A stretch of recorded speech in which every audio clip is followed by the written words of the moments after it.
로마서 3장 24절에 보면은 그리스도 예수 안에 있는 성령으로 말미암아 하나님의 은혜로 값없이 위로다 하심을 얻은 자 되었느니라는 말씀이 있습니다. 여기는 저와 우리 모두는 죄로 말미암아 죽을 수밖에 없는, 멸망할 수밖에 없는 그런 죄인들이었습니다.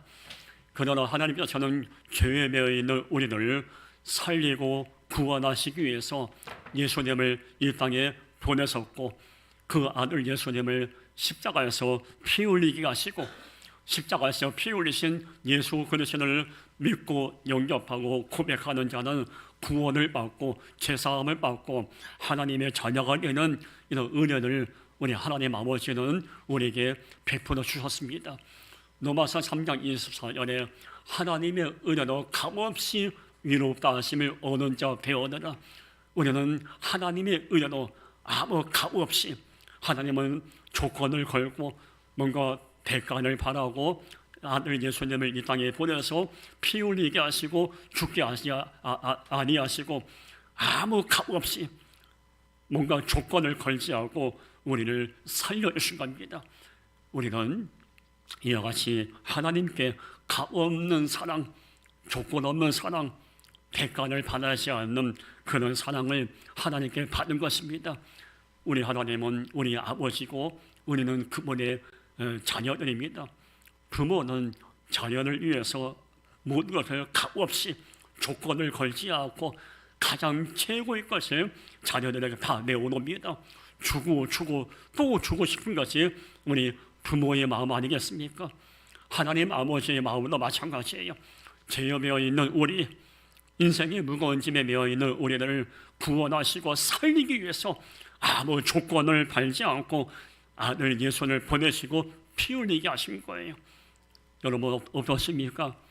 부모님에게 많은 사랑을 받았는데, 부모님에게 은혜를 입었는데, 자식들이, 아들과 딸들이, 손자, 손녀가 부모의 은혜를 우습게 여기고 할머니, 할아버지의 은혜를 가볍게 여긴다면 그건 어리석은 자식들입니다. 부모의 은혜를 입은 자식들은 당연히 부모의 사랑과 은혜를 감사함으로 마음에 기억할 수 있어야 돼요. 우리도 하나님 아버지의 사랑을 이렇게 값없이 받는 귀한 존재들이에요. 하나님이 우리를 살려주셨고, 하나님 아버지께서 우리의 길을 인도해 주셨고, 아버지 하나님이 우리가 인생의 무거움을 만날 때마다 손을 내밀어 주셨고, 결정적인 것은 죄에 매여 있는 우리를 살리고자 예수님을 피 흘리게 하신 한없는 은혜를 우리에게 베풀어 주셨습니다. 그 하나님의 은혜, 우리 아버지의 사랑을 우리가 얼마나 마음에 담고 감사하며 살고 있는가, 우리 각자에게 질문을 한번 해봐야 합니다. 시편 116편 12절 말씀에 내게 주신 모든 은혜를 내가 여호와께 무엇으로 보답할까?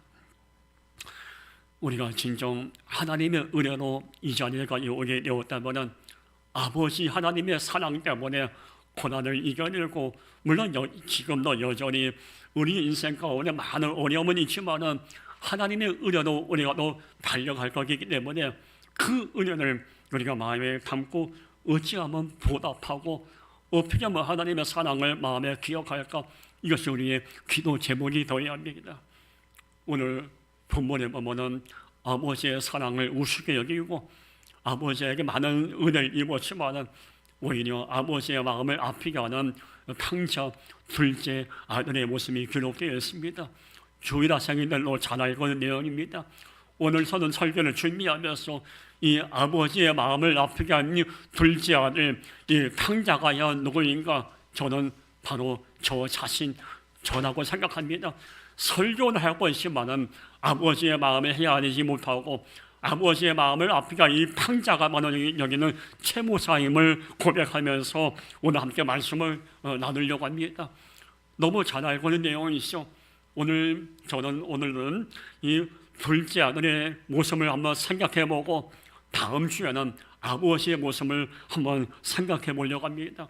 먼저 오늘 이 본문을 통해서 우리가 마음에 담아야 할 메시지가 있습니다. 첫 번째 메시지는 어리석음을 반복할 것인가.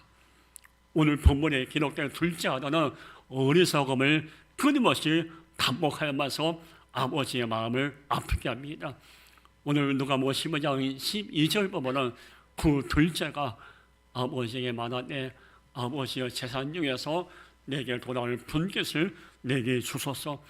오늘 본문을 통해서 둘째 아들의 세 가지 어리석은 문제를 우리가 알 수가 있어요. 첫 번째, 이 아들은 돈에 얽매인 삶을 살았습니다.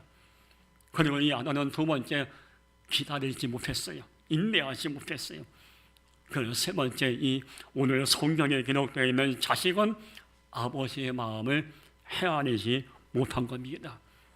오늘 본문에 이 아들은 아버지가 살아 계심에도 불구하고 유산을 달라고 합니다. 뭡니까? 일반적으로 유산은 부모님이 돌아가신 다음에 받는 것이죠. 근데 그놈에도 불구하고 이 자식놈이 아버지의 돈을 요구하는 건 뭐예요? 이 아들은 평상시에 돈에 얽매인 삶을 살았던 자인 겁니다. 돈에 지배받았고 돈의 노예가 되었던 그런 인생이었던 겁니다. 돈의 삶의 기준이었고 돈만 있으면 모두가 해결할 수 있다는 돈에 철저하게 눌려 살았던 돈의 얽매인 인생이었던 겁니다. 물론 우리가 삶을 살아가다 보면 돈이 좀 필요하고 물질을 무시할 수 없죠. 남에게 손을 내밀지 않고 내 가정을 책임질 수 있을 만큼의 돈과 물질은 갖고 있어야죠. 그렇지만은 오늘 본문에 기록되어 있는 둘째 아들처럼 돈의 얽매인 인생, 돈의 지배를 받고 돈의 노예가 되는 인생이 되어서는 안 되는 것인 것입니다. 우리는 하나님의 사람들이요, 하나님의 사람은 돈의 지배를 받는 것이 아니라 하나님의 은혜의 지배를 받아야 하는 것입니다. 하나님의 사람은 돈의 노예가 아니라 주의 종이 되어야 하는 것입니다. 하나님의 사람은 돈이 인생의 기준이 아니라 예수 그리스도가 우리 인생의 기준이 되어야 돼요. 오늘 이 본문에 기록된 둘째 아들은 오직 돈이었어요. 돈 때문에 아버지의 마음을 아프게 하였고 돈 때문에 자신의 인생이 무너진 걸 모를 만큼 이 둘째 아들은 이 물질에 매여 살고 있었던 안타까운 인생이었습니다. 이 둘째 아들은 두 번째, 기다리지 못했어요. 방금 말씀드렸죠. 부모님의 유산은 부모님이 돌아가신 다음에 자연스럽게 자식들이 받게 되었어요. 그래서 집에서 열심히 일하고 부모님 잘 섬기고 기다리면은 때가 돼서 부모님이 연세가 많으셔서 돌아가시면은 그 유산이 자연히 내게 올 건데 그 기다리지 못한 거예요. 기다리지 못한 이 둘째 아들 누굴까요? 여기는 저예요. 우리 모두예요. 우리는 수없이 인생의 문제를 만날 때 하나님 앞에 매달립니다. 하나님, 내가 왜 마음에 평안이 계셔야 합니까? 내가 기도했는데 왜 응답이 없습니까? 왜 내 삶 속에 이런 인생에 고난이 찾아옵니까? 이 기도 제목 갖고 기도하면서 하나님, 빨리 해결되기 원합니다. 속히 이 어려움이 물러가기 원하며 간절히 기도합니다. 우리는 기도하면 응답이 임할 걸 알고 믿고 있어요. 근데 기도하지만은 응답이 임하지 않고 여전히 삶의 고통이 우리를 괴롭힐 나가 있어요. 그러면 우리는 인간이기 때문에, 사람이기 때문에 하나님의 때를 기다리지 못하고 하나님의 응답을 기다리지 못하고 좌절하고 낙심하고 쓰러질 때가 많아요. 오늘 둘째 아들이 기다리지 못한 것처럼 우리는 초조하고 불안해서 하나님이 내게 은혜를 베푸실 그때를 기다리지 못하고 인간적인 방법을 앞세울 때가 얼마나 많이 있는지 모릅니다. 여러분, 응답이 더디 와도 기다리면은 반드시 역사가 일어납니다. 시편 37편 7절 말씀을 보면 여호와 앞에 잠잠하고 참고 기다리라. 분명히 말씀하고 있습니다. 여호와 앞에 참고 기다리라. 우리 얼마나 기다리고 있습니까? 여러분 다 여러 가지 기도 제목이 다 있죠. 그 응답이 오늘 임할 수도 있고 일주일 후에 한 달 후에 응답이 임할 수가 있어요. 언제가 될지 모르지만 우리가 참고 믿음을 갖고 기다린다면 반드시 하나님은 우리에게 은혜를 베풀어 주시는 거예요. 시편 40편 1절 말씀에 내가 여호와를 기다리고 기다렸더니 귀를 기울여서 나의 부르심을 들으소도다. 2019년도에 우리 함께하는 교회를 개척하고 제가 안양 갈매산 기도원에 가서 기도하다가 받았던 말씀이 이 말씀이 기다리라. 기다리면 내가 너의 삶을 너의 목회를 인도하리라. 기다리라. 조급할 거 없고 초조한 마음 갖지 말고 인간적인 자산 앞세우지 말고 기다리라. 이 말씀을 저에게 주셨어요. 여러분 하나님 어떤 분인지 아십니까? 하나님은 믿고 기다리는 자들을 실망시키지 않고 반드시 응답뿐만 아니라 삶의 문제를 풀어주시고 인생의 받침문을 열어주시고 역전의 드라마를 펼쳐주시는 분이 하나님이십니다. 그러기에 우리는 기다려야 돼요.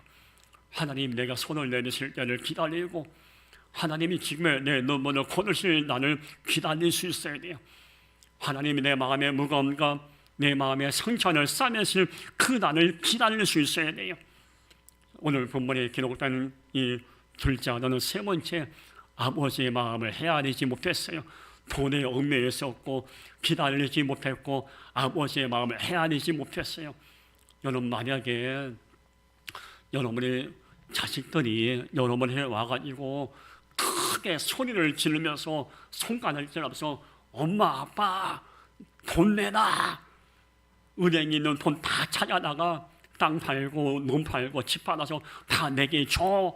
만약 자식들이 이렇게 고래고래 소리를 지르다면은 우리 부모님의 마음은 어떨까요? 마음이 아니겠죠. 오늘 본문에 기록되어 있는 아버지가 성경에는 기록되어 있지 않지만 이 둘째 아들 때문에 마음이 아팠습니다. 근데 문제가 뭔지 아십니까? 둘째 아들은 내 말 때문에 아버지가 얼마나 마음이 아플까 전혀 생각하지 않은 거예요. 돈에 얽매여 있는 내 모습을 보고 기다리지 못한 내 모습을 보시고 나의 아버지는 얼마나 마음이 괴로우실까 전혀 생각지 않은 거예요. 오늘 둘째 아들은 돈만 아버지에게 받으면 됐지 아버지가 힘드시든 아버지가 어떤 마음이 있는지 전혀 관심이 없었어요. 아버지의 마음을 헤아리지 않은 거예요. 오늘 그 둘째 아들이 우리도 예수 믿고 신앙생활하면서 우리 하나님 앞에 많이 기도합니다. 하나님 축복하옵소서. 내가 물질이 필요합니다. 이런 어려움이 해결되기 원합니다. 내가 괴롭습니다. 이런 기도를 많이 올려요. 이 나쁜 건 아니에요. 이런 기도를 많이 올리지만 정말 우리 한 번이라도 하나님 아버지의 마음이 어떠하실까? 우리 아버지의 마음은 어떤 마음일까? 한번 좀 생각해 봐야 돼요. 특별히 오늘 본문에 있는 둘째 아들이 돈에 얽매여 있고 기다리지 못하고 잘못된 삶을 살고 있는 자식의 모습을 보면서 아버지가 얼마나 마음이 아플지 전혀 생각하지 못한 것처럼 우리도 이 땅에 살면서 나이가 잘못된 생각을 하고 해서는 안 되는 말을 하고 악한 세상에 뭔가 마음을 빼앗고 살고 있는 내 모습을 보시고 하나님이 얼마나 마음이 아프실까 한번 생각해 볼 수 있어야 합니다. 창세기 6장 6절에 땅이 사람 지으셨음을 한탄하서 마음에 근심하시고 하나님이 사람을 지으심을 한탄하고 근심하셨어요. 그 하나님 아버지가 여기는 제 모산을 보고 우리를 보고 한탄하고 근심하는 일이 없도록 우리의 삶이 진실할 수 있어야 돼요. 저는 목회하면서 몇 번 하나님의 마음을 아프게 한 적이 있었습니다. 그때마다 뼈저리게 회개한 적이 종종 있었어요. 제가 전도사 시절에 24살인가 23살 때 운전면허 시험을 보기 위해서 시험 접수를 했는데 시험 날짜가 마치 주일날이었어요.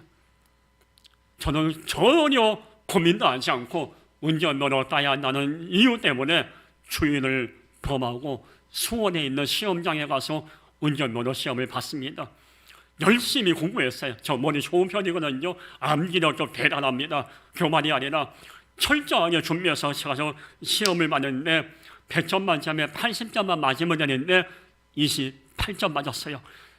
딱 떨어졌어요. 얼마나 창피한지. 그 집으로 와가지고 사람을 볼 수가 없었어요. 근데 참 제가 얼마나 어리석었냐면 곧바로 저 회개하셔야 하는 건데 제가 어리석게 거의 3년 가까이 운전면허 필기 시험을 봤어요.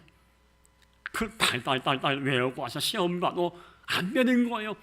80점만 맞으면 되는데 계속 어떤 때는 30점, 36점, 40점 계속 3년 가까이 막 떨어지는 거예요.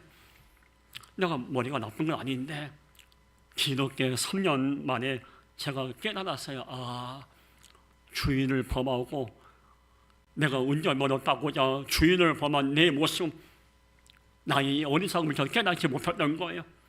주인을 범하고 수원 운전면허 시험장에 가는 내 모습을 보시고 하나님께서 얼마나 한탄하고 근심하셨을까.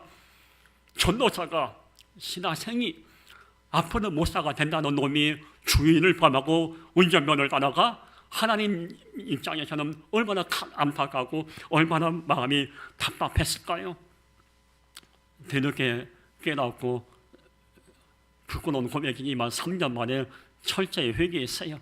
하나님, 주인을 범하고 운전면허 시험 보러 간 거 잘못했습니다. 앞으로는 그런 일 없겠습니다. 철저히 회개했어요. 그리고 다음 주에 시험 보러 갔어요. 합격했어요. 여러분, 우리의 모습을 보고 나의 모습을 보고 하나님이 이렇게 근심하고 한탄하는 일이 없어야 되겠습니다. 오늘 본문을 통해서 우리가 마음에 담을 메시지 뭡니까? 둘째 아들은 아버지의 마음을 헤아리지 않은 거예요. 두 번째, 오늘 본문을 통해 우리는 무엇을 가까이 하고 있는가? 오늘 누가복음 15장 13절 볼까요? 그 며칠이 안 되어 둘째 아들이 재물을 다 모아가지고 먼 나라에 가 거기서 허랑방탕하며 재산을 낭비하더니, 여기 뭐가 나오죠? 먼 나라에 가. 뭐예요? 돈을 받아서 아버지의 품을 떠난 거예요. 이 자식은 아버지를 떠나면 돈이 있기 때문에 먹고 살 수 있을 거라고 생각했어요. 여러분, 가만히 생각해 볼까요? 우리에게 어느 정도 돈이 있어요. 자가용도 있고 좋은 집도 있고 가족, 부모님, 자식들 공부 잘하는 아들, 딸 다 있어요. 돈 잘 버는 남편도 있다고 칩시다. 말 잘 듣는 아내도 있다고 생각해 봅시다. 뭐 하나 부족함이 없어요.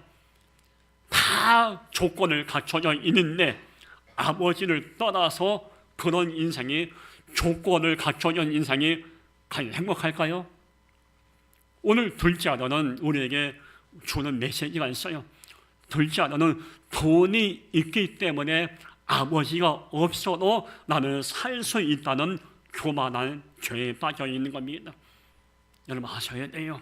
많이 배우고 학벌이 있고 배경이 있고 또 권력이 있고 은행 통장에 수억의 돈이 있다 해도 하나님을 떠난 인생, 하나님을 멀리하는 인생, 그 인생에는 평안과 은혜가 임할 수 없는 겁니다. 여기는 저와 우리 모두는 하나님을 떠나서 단 1분 1초도 살 수 없는 연약한 존재예요. 그렇기 때문에 우리는 어떤 일은 하나님을 떠나는 일이 없어야 돼요.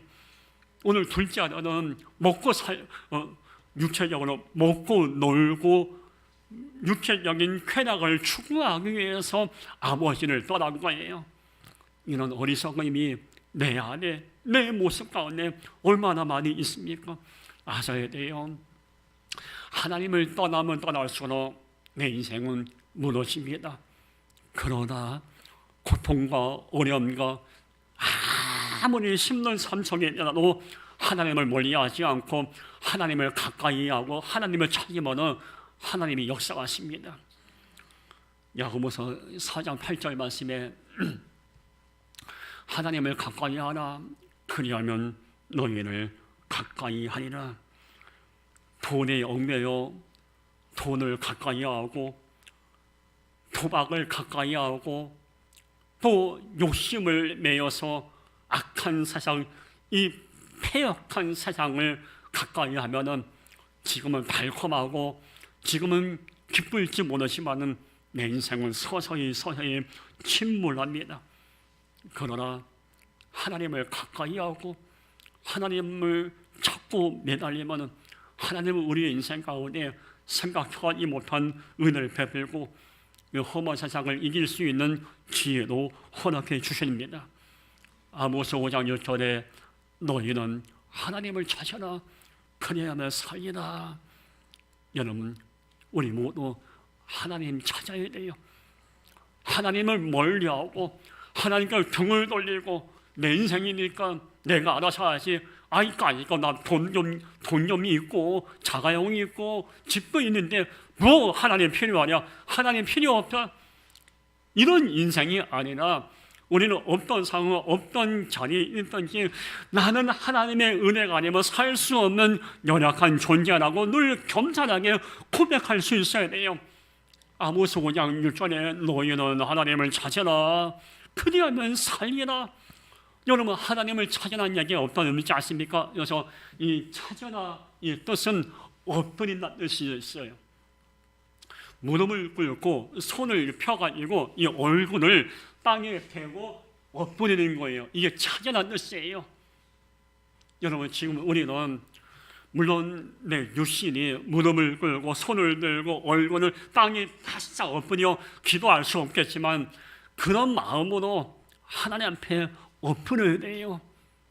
엎드려서 지금의 내 문제, 지금의 내 영적인 문제, 가정의 문제, 나라와 한국교회의 문제, 자식들의 모든 문제, 이 문제를 우리가 엎드려서 아버지 앞에 복음을 구하고 매달려야 하는 겁니다. 엎드리지 않고 지금의 문제를 해결할 수 있는 방법이 있을까요? 우리 주변에 수많은 인생의 문제와 고통 가운데서 이겨내고 넘어섰던 일을 다 하나님 앞에 나와 엎드렸던 자입니다. 엎드려야 해요. 지금 우리나라와 민족도 안타까운 것이 하나님 앞에 엎드려야 하는데 저는 여당 야당을 떠나서 여당과 야당이 얼마나 서로 비난하고 있고 권력이 있는 정치인들은 국민들의 아픔을 이해하지 않고 자기들을 박근하게만 관심하고 있고 이런 옥수선한 일대에 우리는 대통령을 중심으로 모든 위정자들과 백성들이 하나님 앞에 엎드려서 이 민족이 아버지 앞에 얼마나 서기 원하면 이런 회개의 눈물이 있어야 하는 건데 그런 모습은 전혀 찾아보기 어렵고 비난하고 정치하고 끊어내리고 모함하는 병들어하고는 이 민족을 보면서 그래도 우리 믿는 그리스도인들 만큼이라도 이 나라와 민족을 위해서 엎드려 기도하고 뭔가 본질을 잃어버리고 가고 있는 한국교회를 위해서 우리가 엎드려 기도할 수 있어야 되고 우리 믿음의 부모로는 여러분의 자식들을 위해서 눈물로 엎드려 기도할 수 있어야 되겠습니다. 예수님이 뭐라고 말씀했습니까? 십자가를 지고 겟세마네 골고다 언덕에 올라가시면서 예루살렘 여인들아 나를 위하여 울지 말고 너와 너의 자녀들 위하여 울라고 말씀했어요. 우리 울어야 돼요. 돈이 없어 울고 버림받아 울고 상처받아 우는 것이 아니라 내가 하나님 앞에 얼마나 서지 못했고 아까 제가 말씀을 했지만 최전문 목사처럼 거룩한 주인을 은전면을 따기 위해서 내 유익을 위해서 주인을 범할 만큼 신앙의 양심이 메말른 내 모습을 보고 눈물로 엎드려 회개할 수 있어야 돼요. 우리는 하나님 앞에 뻔뻔해서는 안 돼요. 하나님은 저를 목사로 부르셨고 여러분을 장로 권사 집사로 하나님의 백성으로 부르셨어요. 하나님은 우리가 이 땅에 살면서 그리스도의 향기가 되기를 원하고 빛과 소금이 되길 원하고 거룩한 백성이 되길 원하셔요. 근데 우리는 그런 삶하고 거리가 먼 삶을 살고 있다면은 엎드려 눈물로 기도해야 합니다.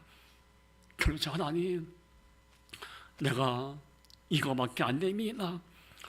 하나님은 우리에게 값없이 우리를 위롭다 여겨 주셨고, 하나님은 값없는 은혜, 조건 없는 사랑, 대가를 바라지 않는 그 사랑을 예수님을 통해서 우리에게 베풀어 주셨는데, 우리는 잔머리 굴리면서 예수 믿고 있고 계산을 앞서서 신앙생활을 하고 있나이다. 이런 내 모습을 보고 눈물로 엎드려 기도할 수 있어야 돼요.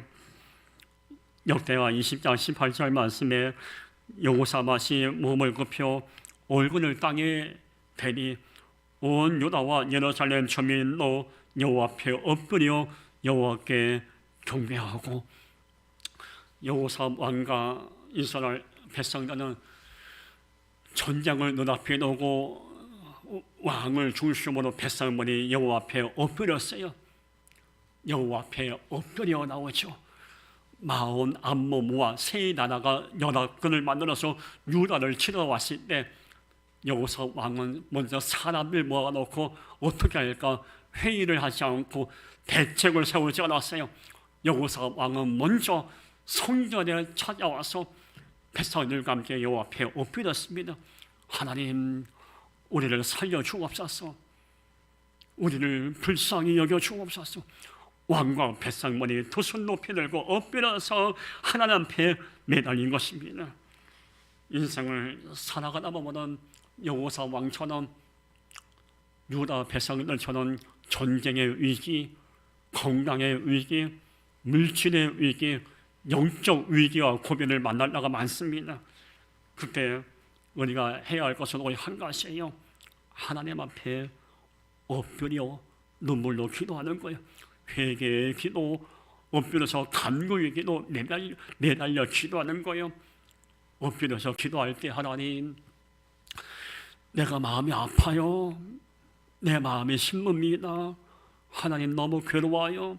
내 마음 아시지요? 엎드려 기도할 때 하나님께서 그래, 네가 알아서 하라, 이런 분이 아니에요. 하나님은 찾아오십니다. 찾아와서 엎드려서 눈물로 몸부림치는 우리를 어루만져 주실 거예요. 이 은혜를 경험할 수 있어야 하는 것입니다. 오늘 본문에 기록되는 둘째 아들은 돈에 얽매여 살았고 기다리지 못했고 아버지의 마음을 헤아리지 못했어요. 이런 어리석은 죄를 범하고 밖에 나가서 먹고 마시며 살다가 돈이 다 떨어지고 뒤늦게 깨닫게 됩니다. 아, 내가 잘못했구나. 그래서 오늘 성령은 이렇게 말하고 있습니다. 누가복음 15장 17절 20절 보면은 이에 스스로 돌이켜, 그리고 누가복음 15장 20절 마지막에 아버지께로 돌아가니, 두 말씀을 마음에 담으십시다. 돌이켜, 그리고 돌아가니. 돌이켰다는 얘기 뭡니까? 정신 차린 거예요. 둘째 아들은 돈에 매여 사는 인생이 얼마나 하나님 앞에 아름답지 못한 인생인가를 깨닫고 정신 차린 거예요. 나 때문에 아버지 마음이 아프셨겠구나 정신 차려 깨닫게 됩니다.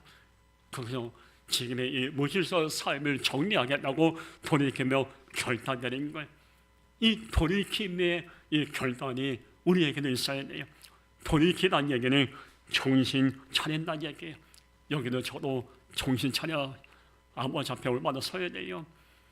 누가복음 15장 20절 이에 일어나서 아버지께로 돌아가니, 비록 죄를 범했지만 회개하고 아버지께로 돌아가게 됩니다. 하나님 어떤 분인지 아십니까? 회개하고 돌아오는 자를 아무 말 하지 않고 그냥 품어주시고 안아주시는 분이에요. 그것이 하나님의 사랑이에요. 우리는 또 아들과 딸을 키우고 있죠. 할머니 할아버지들 또 손자 손녀를 키우고 계시죠. 자식들이 잘못할 때가 있어요.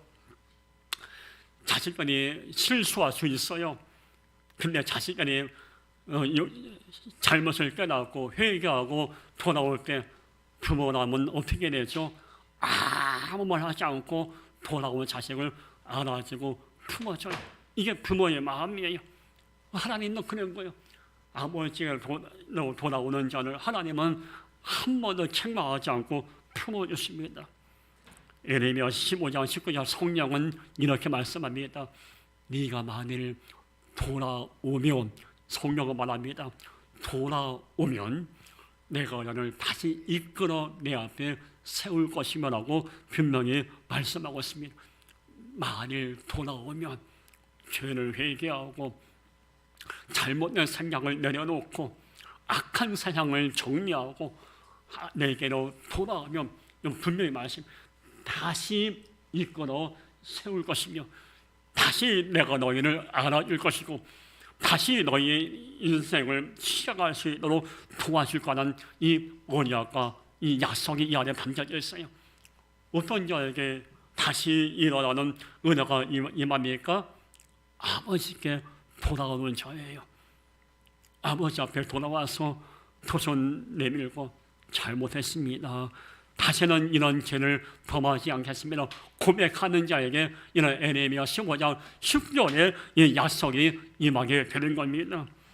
지금 우리들의 모습을 돌아볼 때 우리는 탕자처럼 똑같이 돈에 노예가 되고 기다리지 못하고 아버지의 마음에 헤아리는 이 아들의 모습까지 똑같은 죄를 범하지는 않을 거예요. 사람마다 다 다르기 때문에. 그러나 분명한 것은 여기는 저도 그렇고 여러분도 그렇고 삶을 살아가다 보면 우리가 모양과 크기와 폼만 다를 뿐 우리는 아버지 앞에 온전히 서지 못하다가 있어요. 그때 우리는 더 늦기 전에 내 이 부족한 모습, 아버지 앞에 올바라 서진 내 모습을 깨달으면서 더 늦기 전에 아버지 앞에 돌아올 수 있어야 돼요. 그래서 찬송가에 있는 가사와 같이 천부여 의식이 없어서 두 손 높이 들고 주 앞에 옵니다. 이 찬양을 부르면서 마음으로 아버지 앞에 돌아서려는, 아버지만 바라보려는 이 결단이 우리에게 필요한 것입니다. 오늘 우리에게 마지막 주는 메시지는, 그렇다고 제가 이렇게 설교한다고 여러분이 다 잘못된 길로 가고 있다는 얘기가 아니에요. 여러분이 다 패역한 삶을 살고 있다는 얘기가 아니에요.